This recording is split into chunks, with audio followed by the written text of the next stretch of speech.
शिक्षा घोटाले के बारे में बात करते समय कल राज्य के मुख्यमंत्री देवेंद्र जी ने कहा कि सबसे बड़ा घोटाला तो ठाकरे जी जब मुख्यमंत्री थे तब हुआ था, लेकिन उनको शायद बड़ी गलत जानकारी थी तो उनको दुरुस्त करना बड़ा ज़रूरी था।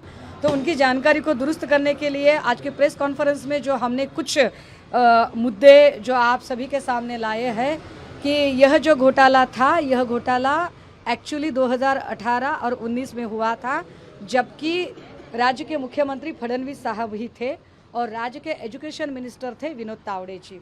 ठाकरे साहब के कार्यकाल में इस घोटाले का जो पूरा काला चिट्ठा है वह बाहर निकालने की कोशिश की गई और उसके लिए सभी अफसरों को उतना फ्री हैंड दिया गया था। इस सारे घोटाले के मामले में जो परीक्षा विभाग के 4 लोग जो थे, जिसमें कि एक प्रीति देशमुख यह जीए सॉफ्टवेयर कंपनी का मालिक, जिसे पूरा कॉन्ट्रैक्ट दिया गया था और यह कॉन्ट्रैक्ट विनोद तावड़े जी ने दिया हुआ था।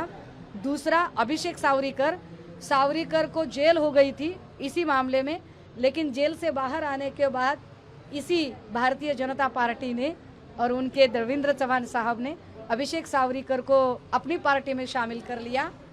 तीसरा, इसमें सुशील खोड़वेकर नाम के एक डायरेक्ट आईएएस ऑफिसर थे, जिन सुशील खोड़वेकर साहब को अब राज्य के उप मुख्यमंत्री एकनाथ शिंदे इन्होंने अपने डिपार्टमेंट को ले लिया है।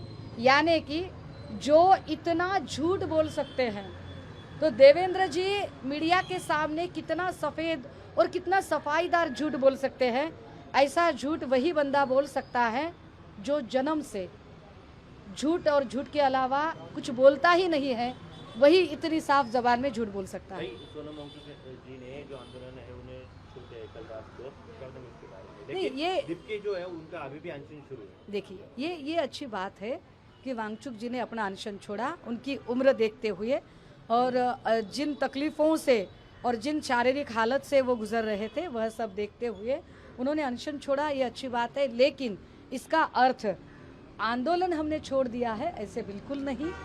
अभी भी पूरे भारत के जो सभी छात्र हैं वह इस आंदोलन में टिके हुए हैं और यह आंदोलन तब तक चलता रहेगा जब तक धर्मेंद्र प्रधान का इस्तीफा नहीं होता। अभिजीत दिपके और सारे छात्रों के साथ हम पूरी शिद्दत और ताकत के साथ हैं। जो छात्र वहाँ पे जो आंदोलन कर रहे थे उन पर भी लाठीचार्ज हुआ है, क्या बताएंगे? नहीं, ये पुलिस है ही नहीं।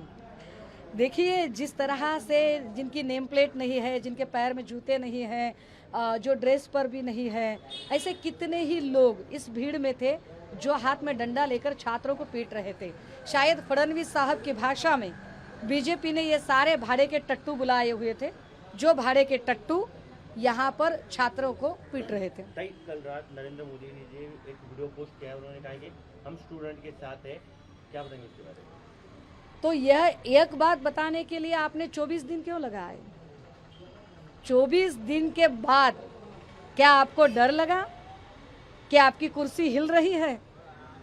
लेकिन बात इतने से खत्म नहीं होगी।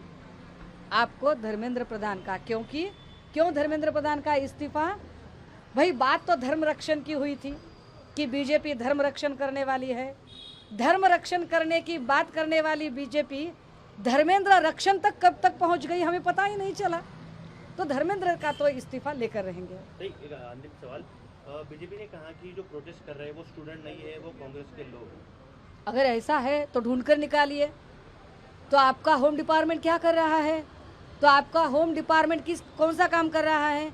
इसका मतलब अमित शाह को कुछ समझ में नहीं आ रहा है, ऐसे बीजेपी के लोगों का कहना होगा शायद।